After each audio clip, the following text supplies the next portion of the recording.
Hello everyone. So this is about array. This small video is about arrays. So what is array? Array is a kind of memory space. Again, it's a memory space, but normally so far in the data type that you have seen so far, integer, string, floating point, which is termed as number in JavaScript.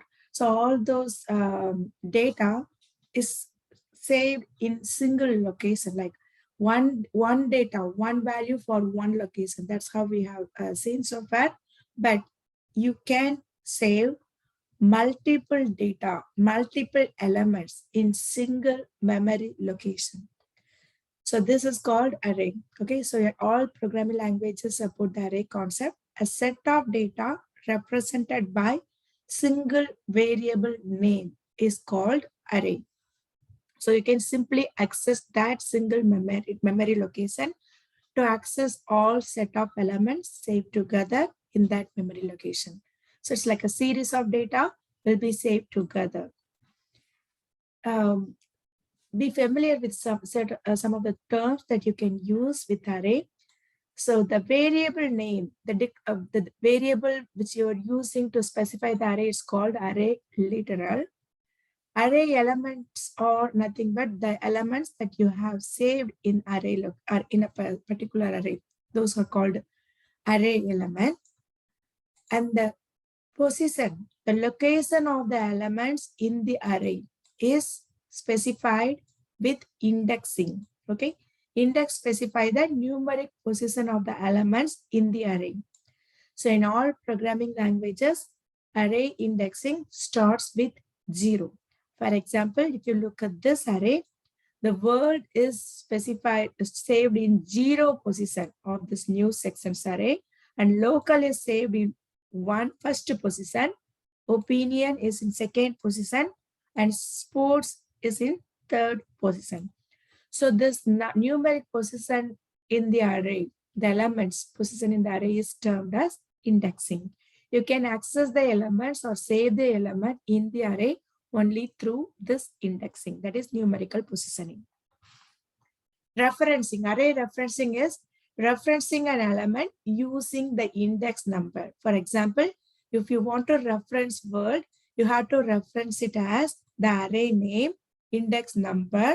Okay, so the array name is new sections and index number is 0. If you specify this, that is the reference to this element word, which is called array referencing. So once you're being familiar with these terminology that you use for array, let's see how you can specify array in JavaScript. So like other data types, numbers, string, like that, it is also a kind of data type, but it can store multiple elements together. So it's also a variable. Okay, it's also a variable. So to specify a variable in JavaScript, you will use the term keyword var, right? Var keyword you will use to specify a variable. So let's use some array. Let's specify some array variable here. So I'm going to specify the brightest stars, which is going to say hold the name of the stars in the element. So this is the string array. Okay, array which holds string. But many languages like C++, which is strict type data type language, where you have to specify, if you are using the integer array, you have to only specify integers in that array. But JavaScript and Python are loosely typed languages. There you don't need to. You can mix the string, integer, numbers together in a single array. There is no restriction in that. But in other languages, if you specify it like a string array, then you have to store only the string variables, string elements. If it is an integer array, then you can say only the integer variable. But JavaScript does not have the restrictions. So now let's come back. Let's define this, declare this variable. The array's name is brightest stars, and we are going to save these 5 stars as an array in this brightest stars. Okay, so let's execute it in JavaScript console. So I'm specifying the variable brightest stars. Okay, So the variable is specified here. Now we are going to see how we can access the element. So as I told you before, array referencing will help you to reference any element. For example, if you want to access this canopus, then we have to see what is the position, the numbering of that element in the array. It is in the first position. So if you want to pick and display this, then you have to simply say array name. The array name is brightest stars. And then the number indexing of that canopus is 1. So if you specify 1, 0, 1, the first position canopus, that will get you can just access that element by specifying the array referencing or by specifying the indexing number from the array. You can always modify the values in the array in the same way by using the assignment operator. By specifying the location, you can just change. So if you want to change the canopus to Antrimio, then how can you change it? Simply specify it by using assignment operator. You can just modify the values in the array.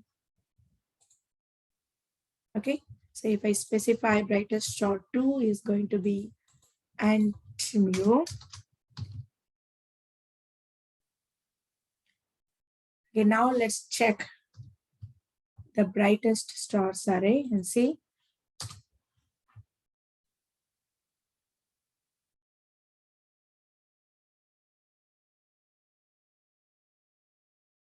So here I have specified the brightest star position as 2. So 0, 1, 2. So instead of Arcturus, I have modified that value to Antrimio. So when it changes the position, now you can see, now instead of Arcturus, you can see Antrimio in the element, in the array element values. So this is how you can modify the elements in the array. To see, this is kind of a small array, but when you deal with the real world examples, there may be thousands of elements in an array. If you want to see how many elements are there, there are certain methods that is associated with the array. So one of the popular method is length. Length method will return number of elements in the array. For example, if you want to see how many elements there are there in this brightest stars, then you can just use this brightest star dot. So it will give you what are the methods associated with this, right? So if you see dot, then you can just get the methods associated with that. So I am going to use the length method.